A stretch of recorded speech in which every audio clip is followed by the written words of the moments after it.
It's recap time. 3, 2. Hey, quick interruption. Same chip from the drawer of the previous episode.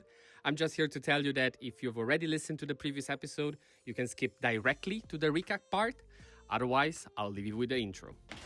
1. Hello, everybody, and welcome back to the Shower Podcast, the podcast where I'm in my shower and you do you.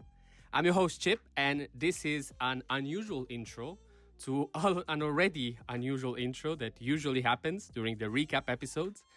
I have experienced a technical difficulty, let's say so.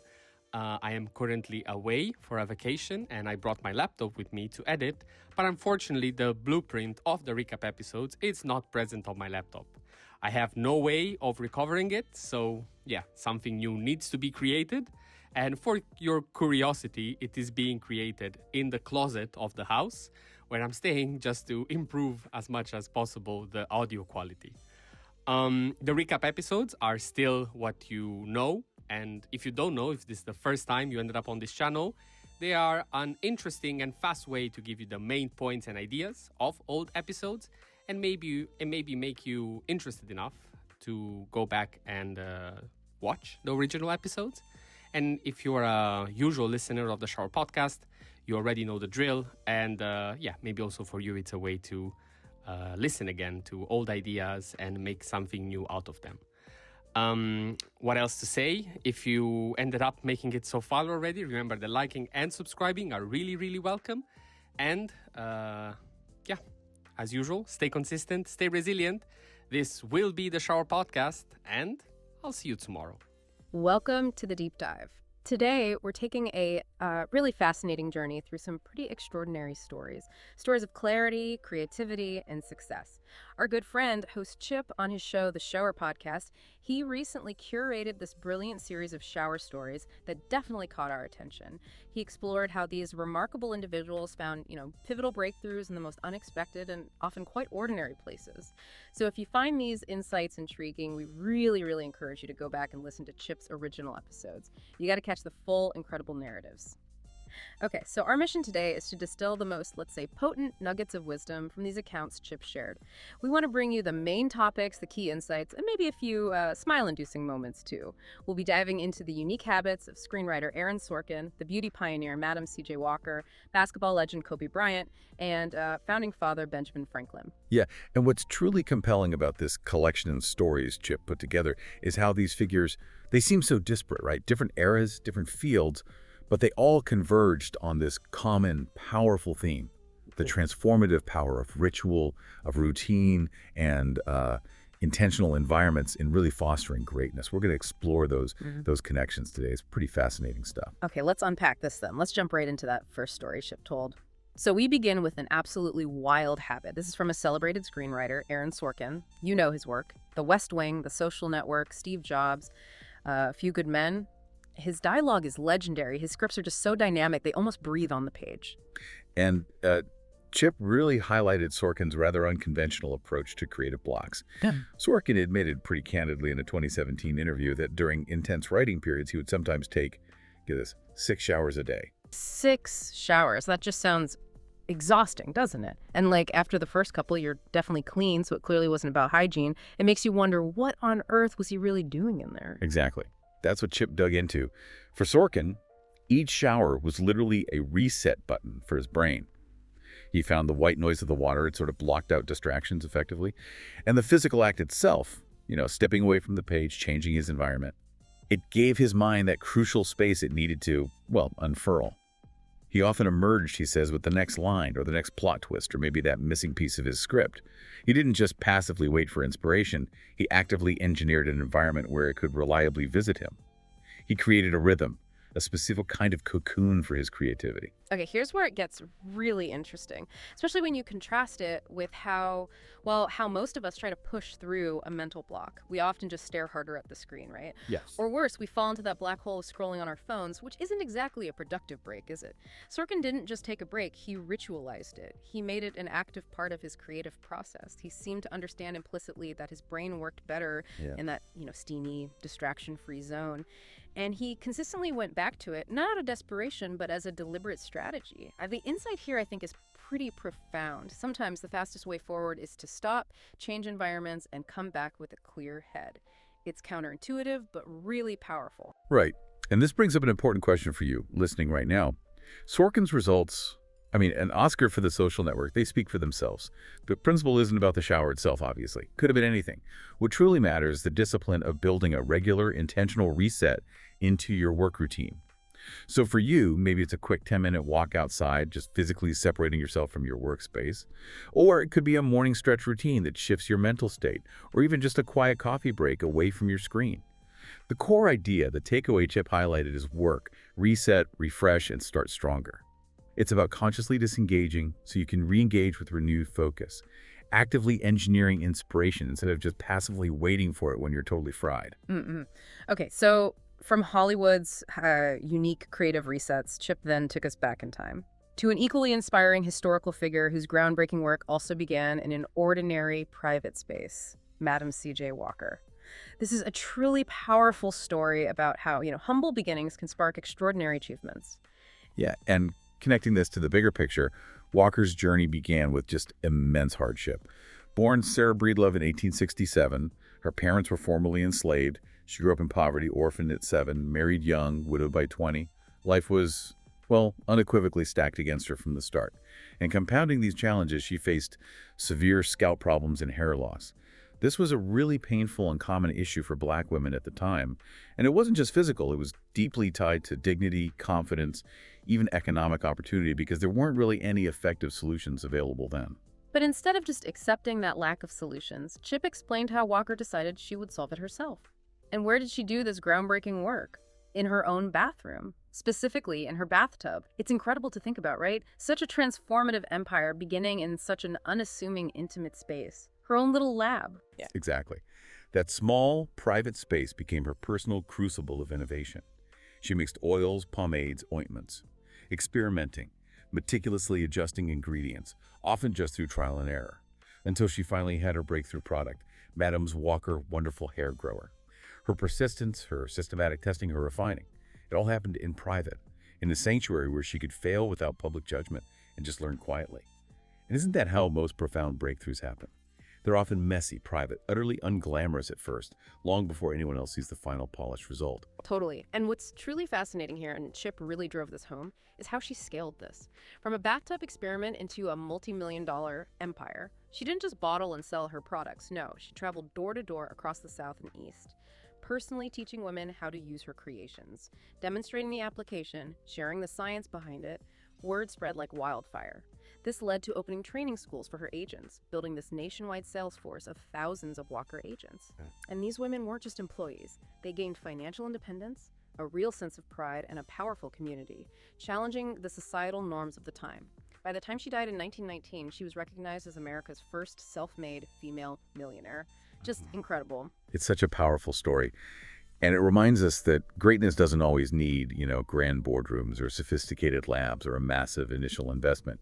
It often begins in these small, ordinary, overlooked spaces, a bathtub, a garage, like you said, a notebook, or even just a corner of your home. Think of all those iconic tech companies starting in garages. It's a similar principle. So the profound takeaway for you, listening, is don't underestimate that little space where you practice, where you tinker, where you pursue your ideas in private. Protect that space.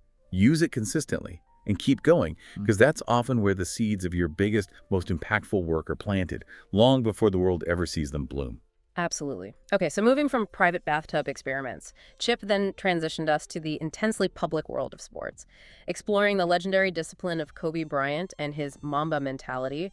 This part of the series was all about obsession, consistent application, and engineering inevitability. Yeah, and what's fascinating here isn't just Kobe's 5 NBA championships or his 2 Finals MVP awards, though those are obviously huge. It's the relentless consistency that underpinned every single one of those achievements. Chip really emphasized that Kobe's ultimate edge wasn't solely raw talent. It was his unwavering, almost obsessive work ethic, often manifested in those famous 4 a.m. workouts. He simply outworked, outprepared, and outthought almost everyone around him. Oh, I remember that story Chip shared from a Team USA training camp. It's legendary. Players show up for an 8 a.m. practice, right? Only to find Kobe already drenched in sweat, looking like he'd finished an entire workout already. And when they asked him when he started, he just almost casually replied, 4:30. I wanted to get some shots up before practice. It's just incredible. It perfectly captures his dedication. Makes you feel a bit lazy just hearing it, actually. Right, and that's the genius of it. It wasn't necessarily about the exact time on the clock, although, let's be honest, waking up at 4 a.m. is certainly extreme discipline. Kobe's logic, as Chip explained, was remarkably simple but devastatingly effective. By starting earlier, he could consistently fit in 2, maybe even 3 full, high-quality training sessions, while his competition might only manage 1. And over weeks, months, years, this consistent incremental effort compounded, just built up into this massive, almost insurmountable advantage. It widened the gap between him and his peers into a canyon, really. 1 hour earlier, day after day, becomes hundreds of extra hours a year. While others might rely on bursts of talent or motivation, Kobe was systematically compounding his edge daily, truly engineering inevitability, not just chasing inspiration. And here's where it gets really interesting. Something Chip really emphasized. These weren't like highlight reel sessions he was doing at 4 a.m. No. He focused relentlessly on thousands of reps of the unglamorous basics.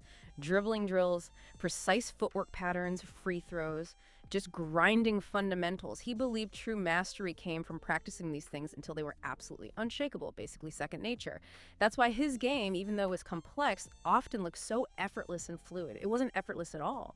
It was meticulously rehearsed into muscle memory through sheer consistent repetition. The hours nobody saw, that grind in the dark, that became the solid foundation for the unforgettable moments everybody remembers under the bright lights. Exactly. So what does this all mean for you? Well, Chip made it clear the lesson isn't necessarily to wake up at 4 a.m. Frankly, for many of us, that's just not sustainable or even healthy. Instead, it's about recognizing that greatness is profoundly a system, not some kind of mystery. It's about identifying your 4 a.m. What's that one consistent practice or habit, that single foundational skill, that if you committed to it daily would make the biggest, most compounding difference for you a year from now? Pick it, protect it, and let it compound. Consistency beats bursts of brilliance every time. And those unglamorous reps, they create unforgettable moments. Powerful stuff. Okay, so to close out this incredible series of insights Chip shared on daily rituals, he brought us to a true founding father of self-improvement, Benjamin Franklin. It's a fantastic way to circle back and see how this systematic approach to consistency and personal growth was deeply understood and practiced even centuries ago. Yeah. Franklin wore many hats, didn't he? Inventor, diplomat, scientist, writer, entrepreneur. I mean, the list goes on. He helped shape America's independence, discovered principles of electricity, created the lightning rod, bifocals. But what Chip highlighted, what our sources focused on, was Franklin's method. He understood that self-improvement wasn't about luck or sudden inspiration. It was a deliberate, robust structure built right into his daily life. It's actually pretty easy to see where someone like Kobe Bryant, centuries later, might have found inspiration for his own systematic approach. Definitely. And Franklin shared these 2 incredibly simple yet profoundly powerful questions in his autobiography that really shaped his days. In the morning, he would ask himself, what good shall I do this day?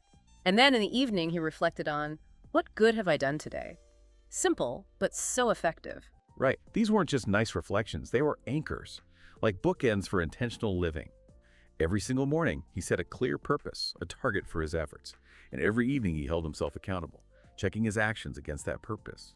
It was this rigorous cycle of focus and accountability that kept his time, his energy, his values all meticulously aligned. But he didn't start there. He built an entire framework around 13 virtues, things like temperance, resolution, industry, humility. He focused on one each week and meticulously tracked all of them in a small notebook. And if he slipped up, he didn't see it as failure. He just learned it, adjusted his approach, and kept moving forward. He basically invented the habit tracker in the 1700s. Long before self-help books or productivity apps even existed, it's brilliant. It really is brilliant. And Chip pointed out how Franklin's system worked with human nature, not against it. He completely anticipated that failure and distraction would happen. It's inevitable, right? But by consistently tracking, reflecting, and just returning to the process, he guaranteed continuous progress anyway. He removed the gamble of waiting for motivation to strike. He understood that the process, not just the final outcome, was absolutely paramount. And if we connect this to the bigger picture, this entire collection of stories that Chip shared, it powerfully reinforces that intentional rituals matter so much. Sorkin had his showers for creative resets. Madam C.J. Walker had her bathtub lab for pioneering breakthroughs. Kobe had his 4 a.m. workouts for compounding excellence. And Franklin had his paper, pen, and daily reflection for systematic accountability. Different tools, different eras, totally different fields, but the same core principle. Consistency wins. Your environment, your chosen routines, and your honest reflection, Those are the true, reliable engines of self-improvement and extraordinary achievement. So what does this all boil down to for you? From Aaron Sorkin's active creative resets to Madam C.J. Walker's humble bathtub breakthroughs, Kobe Bryant's compounding consistency, and Benjamin Franklin's rigorous daily accountability. These stories from Chip give us a masterclass, really, in how small, disciplined habits, often cultivated in the most ordinary spaces, can lead to truly extraordinary results. Yeah, it's a powerful, unifying reminder, isn't it?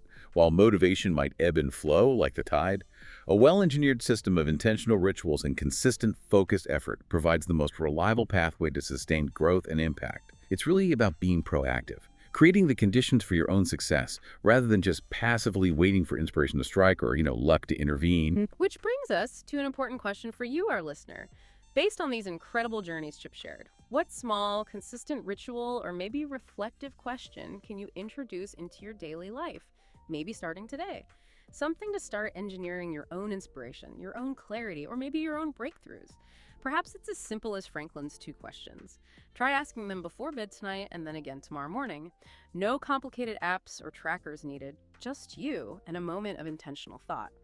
A huge thank you to host Chip for curating and sharing these incredible shower stories with us. It's been a truly insightful deep dive into the profound power of everyday habits and consistent effort, reminding us that breakthroughs often begin in the simplest of places. And thank you, our listener, for joining us on this journey today. We hope these nuggets of wisdom from these powerful narratives have given you both some inspiration and maybe some practical ideas to test out for yourself. Until next time, stay consistent, stay resilient, and I'll see you tomorrow.